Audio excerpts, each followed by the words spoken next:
사랑과 은혜가 충만하신 하나님 감사합니다. 바쁜 일상 가운데서도 예배의 시간을 허락하여 주시고 우리를 이끌어 주심에 감사드립니다. 세상의 마음을 빼앗겨 주님의 은혜를 잊고 살지는 않았는지 스스로 돌아보게 하옵소서.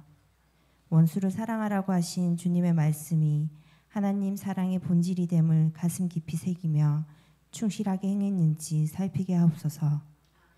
드려지는 수요 예배 가운데 성령님께서 한 영혼 한 영혼을 붙잡아 주시고 하나님을 경배하고 예수님처럼 사랑하는 것이 하나님을 영화롭게 하는 것임을 깨닫고 그것이 우리의 삶의 목적이 되게 하옵소서. 하나님, 큰 산불로 많은 이들이 다치고 삶의 터전을 잃었습니다. 그들의 상한 마음과 육신을 위로하여 주옵소서.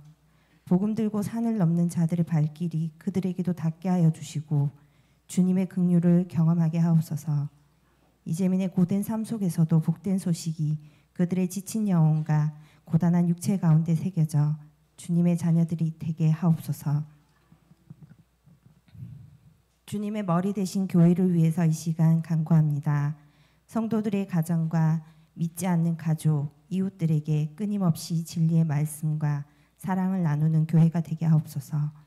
질병으로 고통받고 영적으로 눌린 자들이 이 성전에 나와 주님을 영접하고 치유의 놀라운 역사를 경험하게 하옵소서. 말씀 전하시는 목사님에게 큰 은혜를 베풀어 주시고 전하시는 말씀을 우리의 마음판에 새겨 남은 한 주간도 기꺼이 승리하며 살게 하옵소서.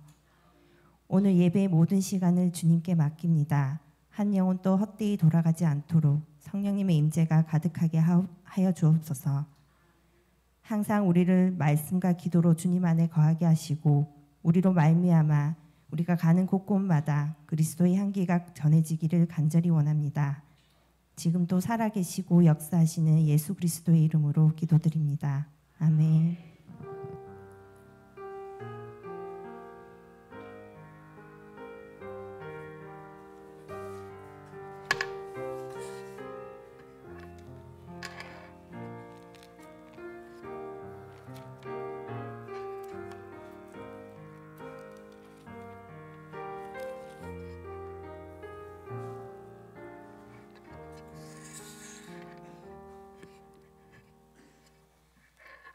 하나님 말씀 신명기 10장 13절에서 22절입니다.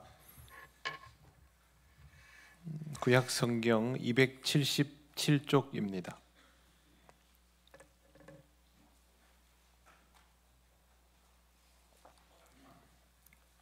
신명기 10장 13절에서 22절 말씀을 한 절씩 교독하겠습니다.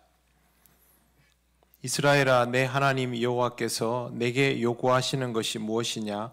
곧 내 하나님 여호와를 경외하여 그의 모든 도를 행하고 그를 사랑하며 마음을 다하고 뜻을 다하여 내 하나님 여호와를 섬기고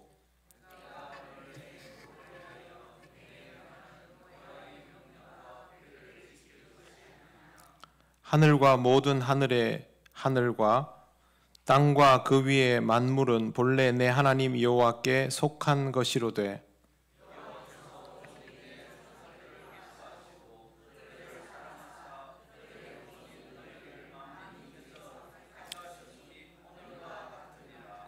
그러므로 너희는 마음에 할례를 행하고 다시는 목을 곧게 하지 말라.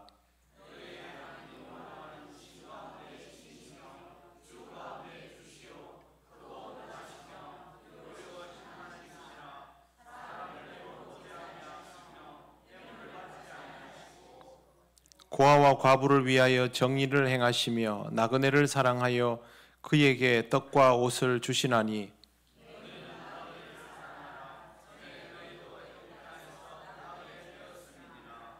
내 하나님 여호와를 경외하여 그를 섬기며 그에게 의지하고 그의 이름으로 맹세하라.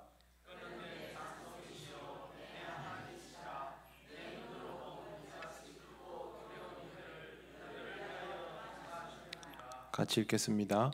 애굽에 내려간 내 조상들이 겨우 70인이었으나 이제는 내 하나님 여호와께서 너를 하늘의 별같이 많게 하셨느니라. 아멘. 좌우의 분들 인사하시겠습니다.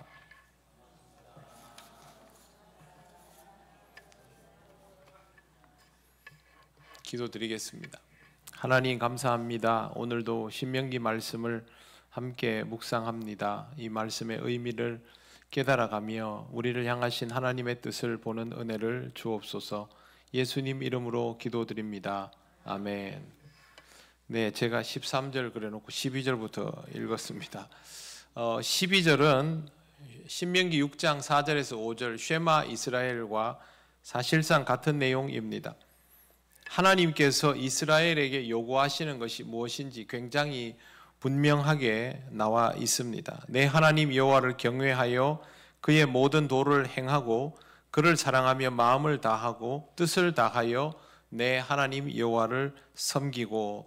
이스라엘 사람들이 제일 많이 듣는 내용입니다. 반드시 외우고 있어야 하는 것이죠.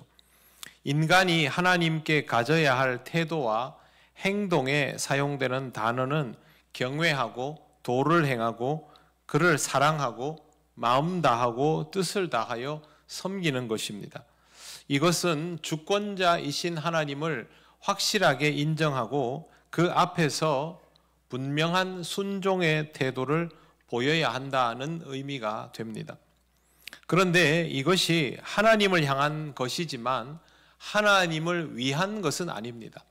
우리가 하나님께 예배를 드리죠. 찬양을 하고 헌신하고 봉헌합니다. 하나님을 향한 것입니다. 그런데 하나님을 위한 것이 아니라 우리를 위한 것입니다. 13절 보십시오. 내가 오늘 내 행복을 위하여 내게 명하는 여호와의 명령과 규례를 지킬 것이 아니냐라고 되어 있죠. 내 행복을 위하여입니다. 우리 신앙생활은 하나님께 영광을 돌리지만 누구를 위한 것입니까? 우리를 위한 것. 그러면 우리 마음대로 하면 됩니까? 그건 아닙니다. 하나님 아버지께서 우리에게 일러주신 그대로 하는 것이 제대로 우리를 위하는 것입니다. 그래서 여호와의 명령과 규례를 지키라고 하는 것이죠. 여호와의 명령과 규례는 하나님의 말씀입니다. 이렇게 행하라, 저렇게 지키라, 마음에 새기라. 그것들 중에 하나님을 위한 것은 없습니다. 다 우리를 위한 것입니다. 우리를 위한 것이다라는 사실을 우리가 완전히 인지할 수 있습니까? 없습니까? 안 됩니다. 여러분 자녀들 키워보시면 자식들 위해서 얘기하면 다 알아듣습니까? 모르지요. 못 받아들일 때도 많습니다. 그런데 어떤 자녀는 그 말을 못 알아들어도 순종합니다. 어떨 때 순종합니까? 부모를 믿을 때, 신뢰할 때 순종하는 겁니다. 똑같은 이치입니다. 하나님께서 우리에게 요구하시는 명령과 규례를 우리가 다 못 헤아립니다. 그럼에도 불구하고 하나님에 대한 신뢰로 인하여 그것을 따르게 되는 원리입니다. 학교 다닐 때 공부 열심히 하라고 하면 절대 열심히 하지 않습니다. 그런데 성인이 되고 나서 본인에게 필요한 자격 요건 시험이나 뭐 또 다른 공부를 해야만 할 때 보면 학교 다닐 때와는 전혀 다른 모습으로 굉장히 열심히 공부하는 것을 봅니다. 하나님의 뜻이 무엇인지를 깨달으면, 이게 나한테 정말 유익하다는 것을 알면 그때는 하는 것이죠. 신앙생활은 해라고 해서 시작하긴 합니다만 나중에는 그것이 얼마나 유익한지를 알아서 하게 됩니다. 그래서 해라고 시작해서 하는 것과 그렇게 좋아서 하게 되는 것, 이 사이가 채워져야 하는 거죠. 무엇으로 채워지겠습니까? 훈련으로 채워집니다. 훈련으로.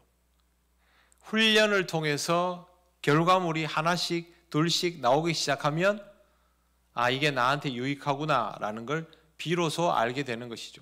공부를 할 때는 힘들지만, 운동을 막 이렇게 훈련받을 때 힘들지만 성적이 오른다거나 또 뭐 실력이 향상되었다거나 뭔가 좋은 일이 생겼다는 걸 발견하는 순간부터 아, 이게 나한테 유익하구나라고 받아들여지는 것과 같은 이치입니다. 지금 신앙생활을 그렇게 좋은 마음으로 하고 있는 사람들은 처음부터 좋기만 해서 그렇게 하는 거 아닙니다. 이게 얼마나 유익한지를 알게 되었기 때문이죠. 그런데 그 유익이 감나무에서 감 떨어지듯이 밑에서 입 벌리고 누워 있는다고 떨어지는 게 아닙니다. 그걸 내가 소유하기 위한 최소한의 노력은 해야 하는 것이고 그게 신앙의 훈련입니다.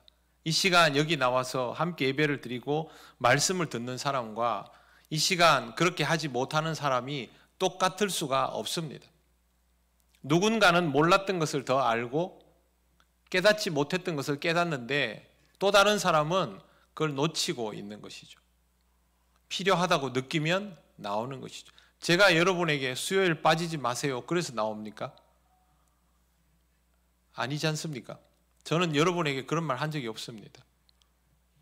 알아서 필요하면 나오는 것이죠. 근데 그렇게 말하고 싶은 분들이 있습니다. 안 나옵니다. 아직 필요한 걸 모르기 때문에. 자기가 이 유익을 알아야 됩니다. 모세가 이걸 왜 이야기하느냐? 이게 얼마나 유익한 일인지를 알아라는 것이죠. 명령과 규례로 시작되었지만 하나님을 위한 것이 아니라 하나님을 향하여 있음에도 나를 위한 것이다 라는 것을 깨달으라는 의미입니다. 그리고 이제 이렇게 말합니다. 14절을 보십시오. 우리 14절을 천천히 한번 읽어보겠습니다. 하늘과 모든 하늘의 하늘과 땅과 그 위의 만물은 본래 내 하나님 여호와께 속한 것이로되. 이 구절이 우리말에는 표현되어 있지 않지만 감탄사가 들어있습니다. 이게 굉장히 놀랍다는 것이죠. 새삼 놀랍지 않느냐, 그런 의미입니다. 15절을 먼저 읽고 해석하는 것이 좋습니다. 15절 제가 읽습니다. 여호와께서 오직 내 조상들을 기뻐하시고 그들을 사랑하사 그들의 후손인 너희를 만민 중에서 택하셨음이 오늘과 같으니라. 사실 하나님은 우리와 격이 안 맞는 분인데 여기에 나와 있는 것처럼 모든 것의 주권자이고 창조주이신데 그럼에도 불구하고 하나님께서 너희의 조상들을 기뻐하시고 사랑하셔서 너희가 지금 만민 중에 택함을 받아서 이루고 있다라고 얘기를 해주는 겁니다. 이게 정말 놀라운 일 아니냐라는 것입니다. 이스라엘은 하나님의 특별한 선택에 의하여 지금 여기 있습니다.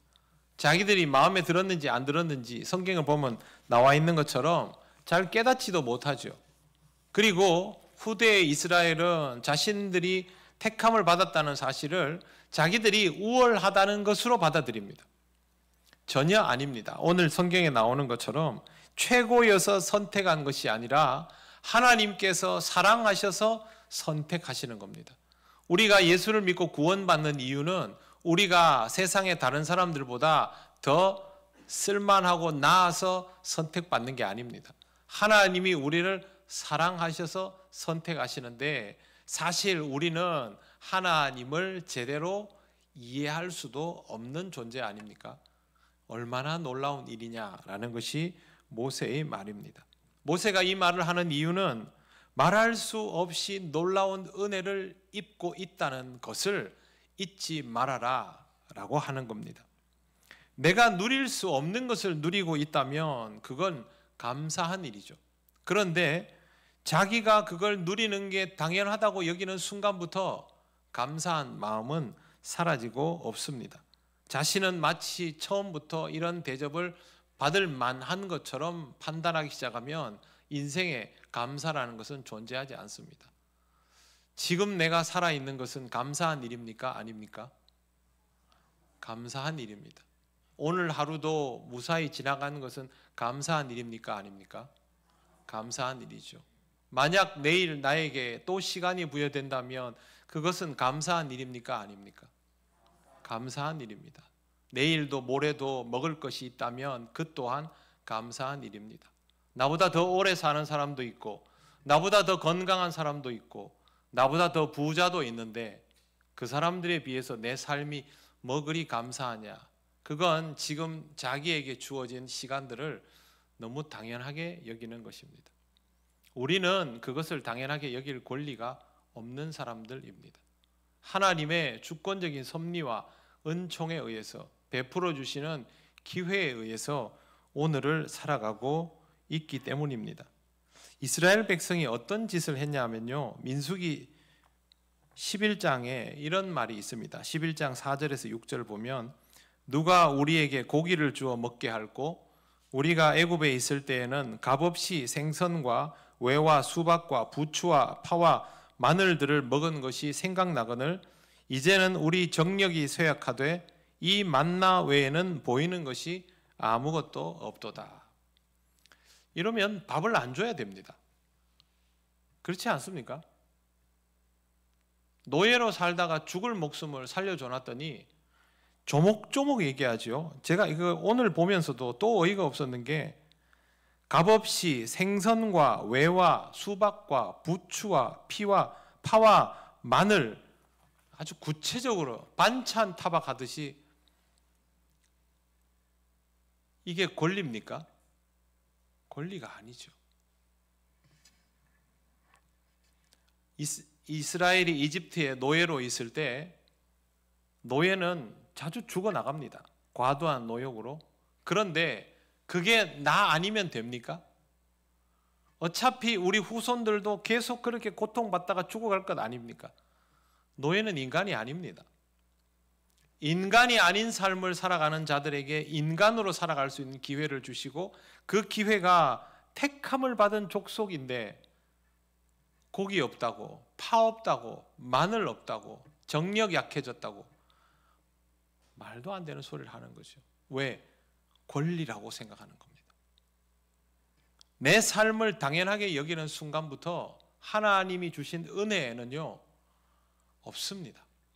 하나님은 계속 주셔도 없습니다. 교회가 평안하여 든든히 서가는 것이 교인들이 막 수고하고 목사가 막 수고하고 그러면 되는 일입니까? 아닙니다. 하나님이 주시면 되는 것이고 거두시면 안 되는 겁니다. 하나님이 거두시고 시험 들 거리 하나 던져주면 푹삭 주저앉는데요. 그래서 매 순간순간이 은혜입니다. 그걸 놓치면 안 됩니다. 저는 우리 아이가 전교 1등 하는 것도 봤고요. 전교 꼴찌 하는 것도 봤습니다. 그런데 하나님이 다 내게 주신 선물 아닙니까? 그 자체가, 존재감 자체가 은혜인 것이죠.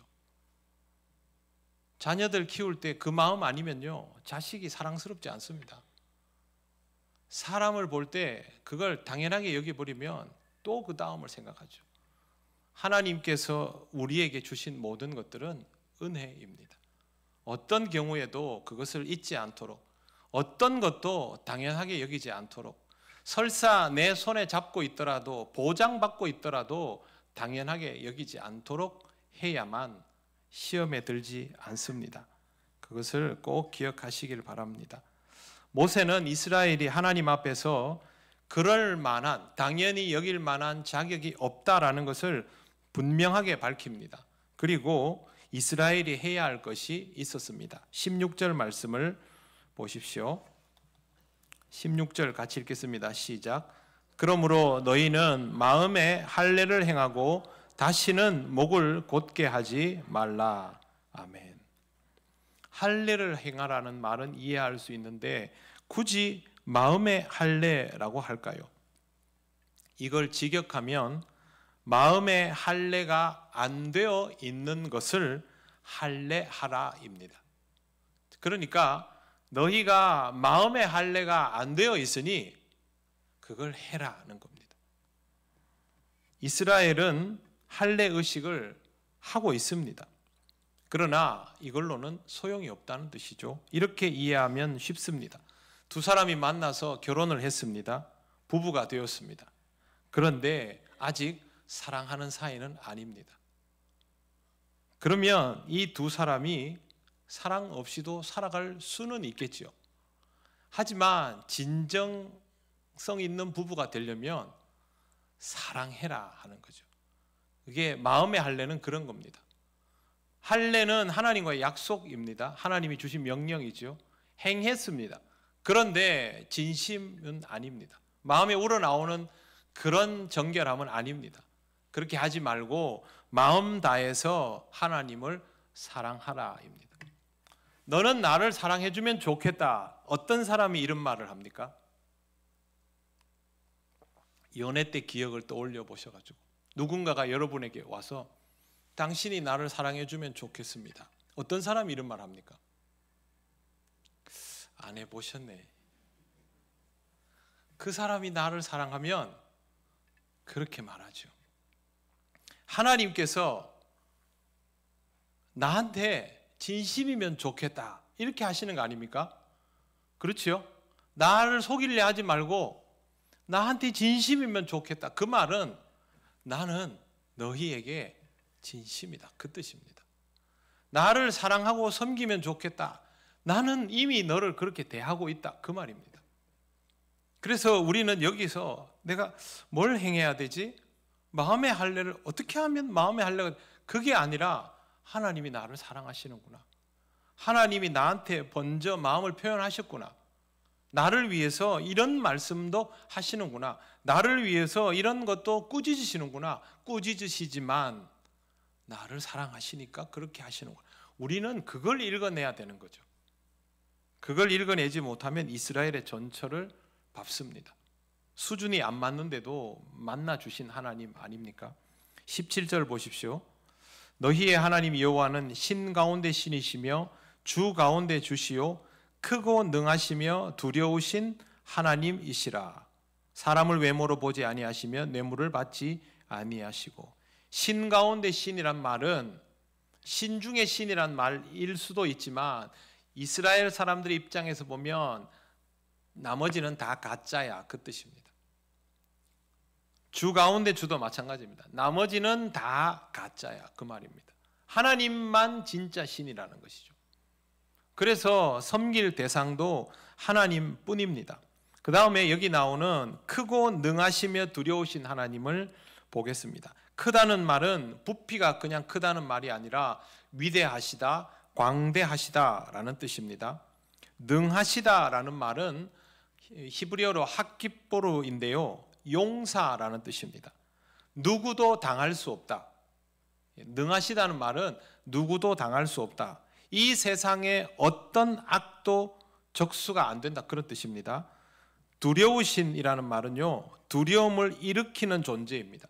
공포 분위기를 조성하지 않는데도 경외감이 드는 존재를 뜻합니다.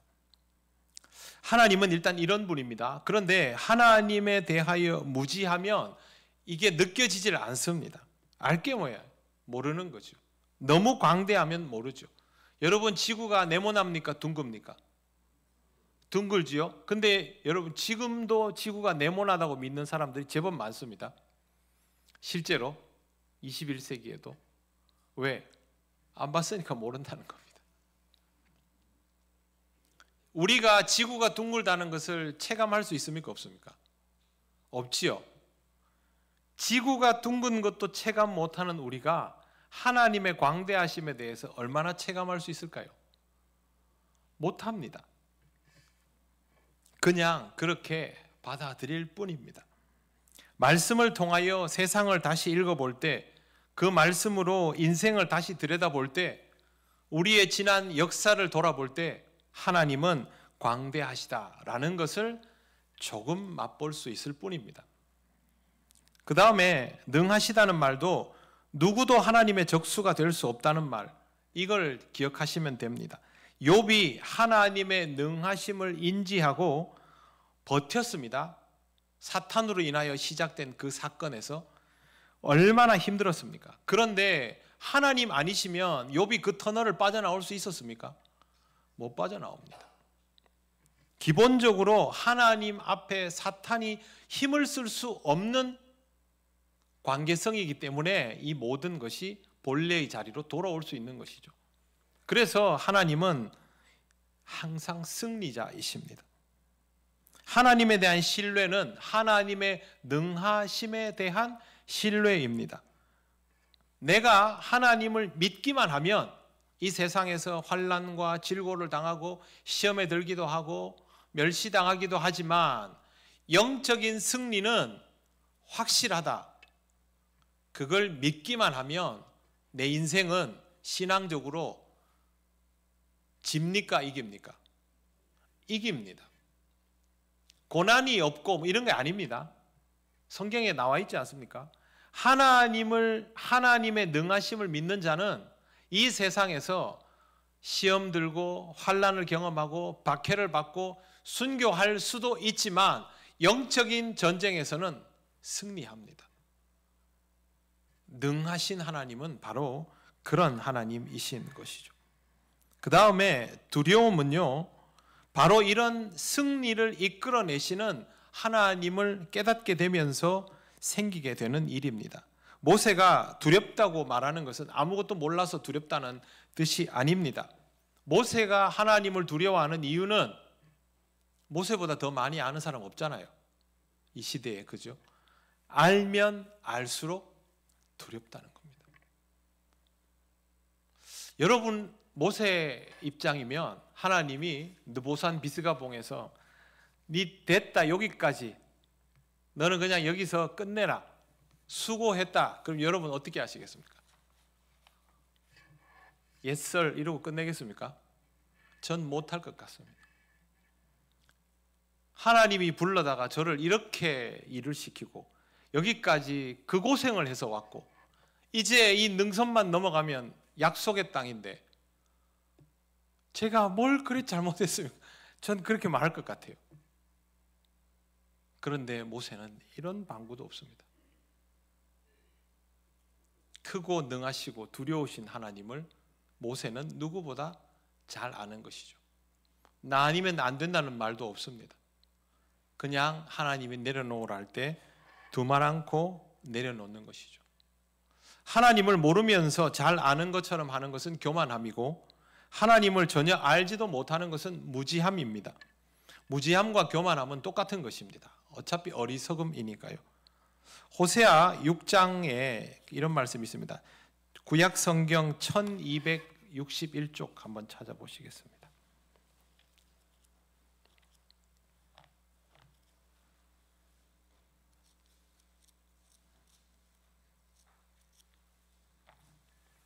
호세아 6장 찾으셨습니까? 예, 우리 3절 말씀을 합독하겠습니다. 그러므로 우리가 여호와를 알자, 힘써 여호와를 알자.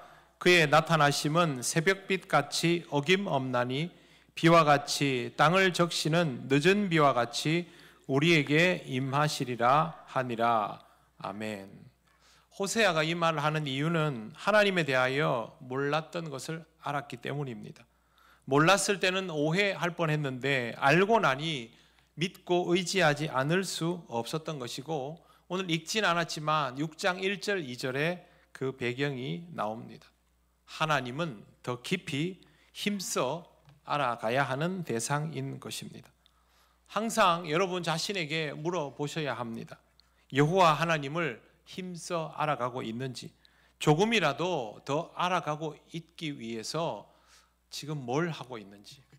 여러분 신앙생활 하면서 내가 하나님을 너무 모르네, 조금이라도 더 알아야지, 좀 더 알고 싶어, 하나님이 어떤 분인지를 더 알고 싶어, 이런 마음을 가지고 있습니까?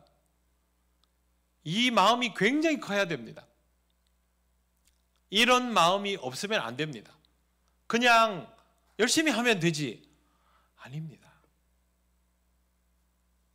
길 가다가 어떤 사람 보면서 마음에 들었다고 맨날 그 집 앞에 하루도 안 빼놓고 가가지고 무릎 꿇고 꽃다발 주면서 세레나데 부르면 어느 날 될까요? 신고할걸요. 신앙생활은 그렇게 할 수 없습니다.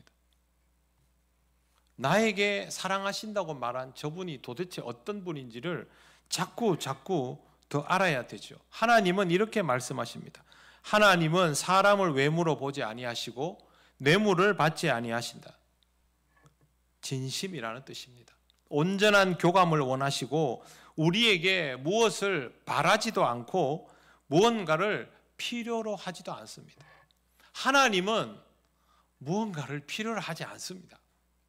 그러니까 우리가 하나님의 필요를 채울 수 있다, 채워야 된다라고 생각하는 것 자체가 하나님을 모르는 것입니다. 하나님은 우리가 그냥 있는 그대로 나서기를 원합니다. 그리고 하나님이 말씀하시면 순종하며 따르는 것을 바라십니다. 사람을 외모로 보지 않으면 무엇으로 우리를 볼 수 있습니까? 내면으로 보신다는 말씀이겠죠. 하나님은 우리와 진심 어린 교감을 원하시는 것이죠. 하나님이 우리를 향하여 어떤 마음이실까를 묵상하는 것이 필요하고 그것이 기도의 자리여야 합니다. 여러분 기도할 때 하고 싶은 말 참 많으시죠? 일정 분량을 다 하나님 앞에 매일 숙제하듯이 그렇게 해야 된다는 생각도 많이 하시죠? 그것만 하지 마시고 하나님이 내게 어떤 마음이신가를 묵상하셔야 됩니다. 기도는 말하는 것만 있는 게 아닙니다. 말하는 것만큼의 분량이 듣는 것이 필요합니다. 그게 익숙해져야 내가 하고 싶은 얘기만 하고 예수님 이름으로 기도합니다. 아멘 이러고 끝내지 않습니다. 우리 기도는 대부분 그런 식이죠. 쉬지도 않고 막 하고 하나님이 막 우리한테 막 얘기를 하시려 그러면 예수님 이름으로 기도합니다. 아멘 벌떡 일어나가는 거죠. 그러면 하나님 앞에 기도를 드렸습니다. 하나님이 내게 뭐라고 말씀하셨습니까? 여러분 오늘도 하나님께 기도하셨죠? 하나님은 여러분에게 뭐라고 말씀하셨습니까? 무엇을 생각나게 하셨습니까? 어떤 것을 돌아보게 하셨습니까? 있습니까? 있으면 하나님께서 여러분에게 말씀하신 것을 들었을 것이고 아무것도 없으면 여러분은 오늘 하고 싶은 말은 많았지만 듣지는 않았을 가능성이 매우 높습니다. 하나님과는 영적인 교통함이 필요한 것이죠. 서로 필요를 말하는 관계성이 아닙니다. 그렇기 때문에 하나님과의 관계에서 이 부분을 아주 중요하게 생각해야 됩니다. 하나님을 향한 내 마음은 틀림이 없는가? 하나님을 향한 내 사랑은 변함이 없는가? 하나님은 내게 여전히 한결 같으신가? 기도의 자리를 통하여 말씀 묵상의 자리를 통하여 늘 발견하시기를 바랍니다.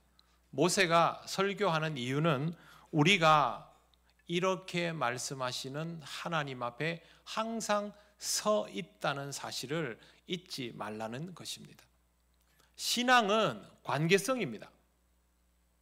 하나님이 인격적이다라고 하죠. 여러분 인격적인 것이 신다운 것입니까? 인간다운 것입니까? 인격적이다. 인간답다는 뜻 아닙니까? 근데 하나님은 인간입니까? 신이지요. 그런데 하나님은 왜 인격적입니까? 우리와 격을 맞추셨잖아요. 뭐하러 맞춥니까? 벌레반도 못한데 교통하시겠다는 거죠. 하나님은 우리에게 공적으로만 역사하시지 않고 내재적으로도 역사하시죠. 성령께서 우리 모두에게 동시에 역사하시지만 우리 각 사람 심령에 그 다양함에도 역사하시잖아요. 뭐 하려고 이렇게 개체적으로 작용하십니까? 그냥 컴퓨터 프로그래밍 하듯이 복사해서 붙이고 하면 안 됩니까? 집사님한테 복사해서 붙이고 그 옆에 복사해서 붙이고 로봇처럼 다 똑같게 얼마나 말 잘 듣고 효율적이고 좋습니까? 근데 우리 전부 다르지 않습니까? 우리는 다 다른 기도를 합니다. 전부 다른 상태를 살아갑니다. 하나님이 주신 응답에게도 다르게 반응합니다. 지나치게 다양합니다. 그런데 하나님은 그걸 그대로 두십니다. 왜? 우리들 각자와 인격적으로 교감하고 싶으신 겁니다. 같이 있고 싶다는 뜻입니다. 그래서 우리는 말씀과 기도의 자리에서 이런 것들을 의식을 해야 합니다. 당연히 우리는 하나님을 다 알 수가 없습니다. 그런데 나에게 다가오시고 내게 역사하시며 우리 모두에게 역사하시는 하나님을 너무 모르면 안 된다는 것이죠. 그냥 일방적으로 무슨 물건 사고 팔듯이 나는 하나님께 이걸 드렸고 하나님은 내게 이걸 주시면 되고 그거 아닙니다. 17절 중반부터 한번 천천히 읽겠습니다.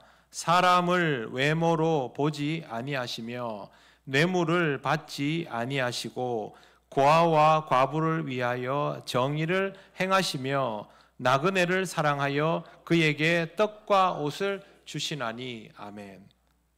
내가 이런 하나님으로 인하여 사랑과 은혜를 입는 것을 직접 경험하기도 하지만 다른 사람이 그렇게 하나님의 사랑과 은혜 속에 살아가는 것을 보게 되기도 합니다. 이 둘은 우리가 하나님이 어떤 분이신가를 알아가는 자리입니다. 이스라엘 공동체는요, 이걸 함께 경험하는 자리입니다.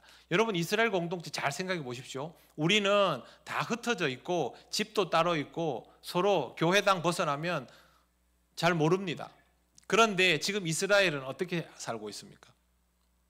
이를테면 난민촌이죠. 텐트 바로 옆에 방음 1도 안 되는 텐트 다닥다닥 서로의 삶이 적나라하게 보이는 환경. 거기에 150만 200만 명이 하루 이틀도 아니고 40년을. 이 사람들이 자기를 개체로 느끼겠습니까? 공동체로 느끼겠습니까? 공동체 그냥 막 그대로 다 봅니다. 내게 역사하시는 하나님도 느끼지만 내 옆집에 뒷집에 이쪽 텐트에 일어나는 일들을 다 보면서 느낄 수밖에 없도록 하나님께서 그렇게 역사하신 것이죠. 그러면 이걸 보면서 하나님에 대하여 알아가야 했던 거예요. 다른 거 신경 쓰지 말고 다른 것들을 하나님이 차단하셨으면 그렇게 해야 되는 거죠. 그래서 하나님이 이렇게 말씀하십니다. 19절 너희는 나그네를 사랑하라. 전에 너희도 애굽 땅에서 나그네 되었습니다. 이렇게 할 수 있게 되었다면, 타인을 사랑할 수 있게 되었다면 하나님을 조금 더 알게 되는 것이고, 원수도 사랑할 수 있게 되었다면 정말 하나님을 더 많이 알게 된 것이죠. 성경에 있는 것들을 실천에 옮겨서 그 결과를 경험하게 되면 그만큼 하나님을 더 깊이 알게 되는 것 아닙니까? 그런 사람이 모세가 하는 말을 이해할 수 있습니다. 이제 20절부터 22절을 마지막에 읽겠습니다. 시작. 내 하나님 여호와를 경외하여 그를 섬기며 그에게 의지하고 그의 이름으로 맹세하라. 그는 내 찬송이시요 내 하나님이시라. 내 눈으로 본 이같이 크고 두려운 일을 너를 위하여 행하셨느니라. 애굽에 내려간 내 조상들이 겨우 70인이었으나 이제는 내 하나님 여호와께서 너를 하늘의 별같이 많게 하셨느니라. 아멘. 자, 여기서 여러분 방금 이 성경 구절 읽으셨지요? 이스라엘의 모습이지요? 여러분에게 이 모습이 있습니까? 없습니까? 있지요? 이걸 읽으면서 내 스토리와 비슷하네? 그게 그리스도인입니다. 그렇게 하나님께서 주시는 말씀을 따라서 하나님을 아직 잘 아는 것은 아니지만 조금씩 알아가며 그렇게 행하시는 하나님의 마음을 느껴가며 하나님을 더 사랑해 가면서 한 걸음 한 걸음을 살아가다 보면 여기에 나와 있는 이 내용이 내 것이 됩니다. 그래서 제가 여러분에게 수요일에 꼭 나오십시오 라고 말하지 않아도 나와 있고, 새벽에 기도하라고 얘기 안 해도 기도하는 분들은 다 나와 있고, 성경을 읽어야 됩니다 라고 말 안 해도 아침에 눈 뜨면 오늘 말씀 읽었다고 문자를 막 다닥 올리고, 구역으로 모여서 예배를 드리고 어려운 이웃을 보면 돕고 교회에서 봉사하고 그렇게 하는 겁니다. 왜? 하나님이 그렇게 하시는 걸 경험했기 때문에. 이것이 신앙의 성장입니다.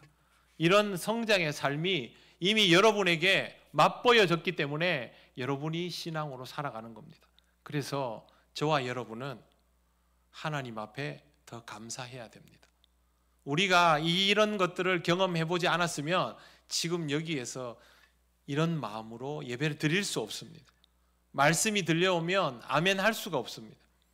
내 것이 되었기 때문에 그렇게 할 수 있는 거죠. 여러분 말씀을 지켜 행하면 여러분의 인생에 유익이 있다는 것을 믿으십니까? 그럼 그렇게 하시면 되죠. 하나님의 은혜로 나그네와 같았던 내 인생이 번성함을 누리고 있다는 것을 확인하셨습니까? 아까보단 작네요. 느끼시면 그렇게 하시면 됩니다. 사울이 바울 된 것처럼 내 인생이 달라졌습니까? 그러면 그렇게 받아들이시면 됩니다. 하나님은 우리에게 강요하시지 않습니다. 그렇게 훈련받으면 변화되게 하시고, 그렇게 변화되게 살아가면 열매 맺게 하시고, 그 다음부터는 그게 좋아서 하도록 만드십니다. 그래서 신앙은 그 단계까지 가야 됩니다. 저는 우리 모든 교우들이 그걸 기뻐할 수 있는 자리까지 가기를 바라며 기도하고 있습니다. 여러분도 여러분 자신의 삶이 그런 삶이 될 수 있도록 그렇게 기도하시기 바랍니다. 교회 나올 때요, 기쁘게 나오고 예배를 드리는 것이 좋고 신앙생활 하는 것이 행복하고 이거 자체가 감사한 겁니다. 여러분 이게 얼마나 내가 혜택을 입는 건지를 아셔야 됩니다. 여러분에게 주어진 은혜를 감사하며 그걸 더 소중히 여기며 하나님께 영광을 돌리며 여호와 하나님과 깊은 교제를 나누며 살아가시기를 바랍니다. 기도드리겠습니다. 오늘은 하나님께 감사 기도를 함께 올리겠습니다. 하나님 감사합니다. 하나님으로 인하여 하루하루를 살아갈 수 있음에 감사를 드립니다. 아버지 하나님, 조금씩 하나님을 더 알기 원합니다. 하나님, 우리와의 만남을 더욱 풍성히 허락하여 주옵소서. 내 삶 속에 역사하여 주셔서 더 깊은 하나님의 은혜로 살아가게 하옵소서. 다 같이 기도드리겠습니다. 하나님 감사합니다. 우리가 누리는 모든 것들이 하나님의 그 손길과 우리를 향한 그 마음으로 시작되었고 또 우리를 끊임없이 붙드시며 채근하여 주시고 이끌어 주셔서 조금씩 더 신앙적일 수 있게 되었음을 고백하며 감사를 드립니다. 지금 우리가 기쁜 마음으로 누리는 이 삶을 하나님 은혜 가운데서 더 잘 영위하기를 원합니다. 예배를 드리는 기쁨이 늘 충만하게 하시고 주의 말씀을 들을 때마다 복되게 하시며 주님께서 원하시는 일들을 할 수 있음에 그것을 누구보다 기뻐하는 그런 인생이 되기를 원합니다. 하나님, 우리 통영교회에 속한 모든 성도들이 이런 마음으로 살아갈 수 있도록 더욱 주의 은혜를 사모하며 살아갈 수 있도록 하루하루의 삶을 기뻐하며 영광 돌릴 수 있도록 성령께서 우리를 붙드시고 인도하여 주시옵소서. 오직 하나님의 은혜로 살아갑니다. 주님, 우리의 모든 것을 주장하시고 우리가 주님께만 영광 돌리게 하옵소서.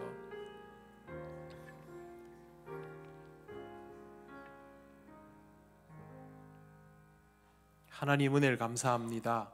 우리에게 앞으로도 숙제가 많을 것이고 어려움이 여전할 것이며 생각지 못한 일들도 있겠지만 이 시간 이 순간을 하나님 은혜 가운데 살아갈 수 있음에 하나님 앞에 예배할 수 있음에 또 이것을 기뻐함으로 인하여 감사를 드립니다. 우리의 신앙이 하나님 앞에서 하나님을 기뻐하고 또 하나님 앞에 마음을 열 수 있음을 행복해하는 사람들이 되게 해 주시옵소서. 우리 통영교회 모든 성도들이 하나님 기쁜 마음으로 신앙생활을 할 수 있기를 원합니다. 하나님이 주시는 은혜와 기쁨으로 주어지는 모든 환경들을 믿음으로 감당하며 극복해 나가기를 원합니다. 성령께서 인도하시는 대로 아름다운 열매를 맺기를 원합니다. 우리를 향하여 가지신 그 마음 잊지 않게 하시고 오직 하나님께만 영광을 돌리는 주의 백성이 되게 하옵소서. 예수님 이름으로 기도드립니다. 아멘.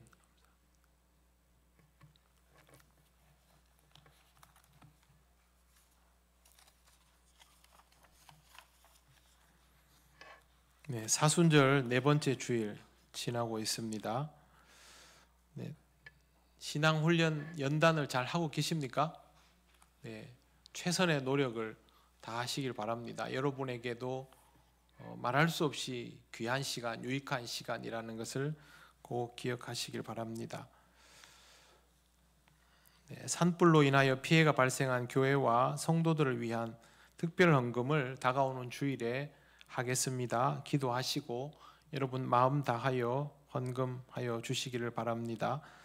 이 교회가 선정이 되면 여러분에게 알려드리고 직접 가서 찾아뵙고 위로하고 여러분의 마음을 전하고 그렇게 전달을 하려고 합니다. 그냥 그 헌금만 보내는 것보다는 그렇게 하는 것이 더 좋겠다라는 생각을 하고 있습니다. 여러분들도 이재민들을 위해서 꼭 기도해 주시기를 바랍니다.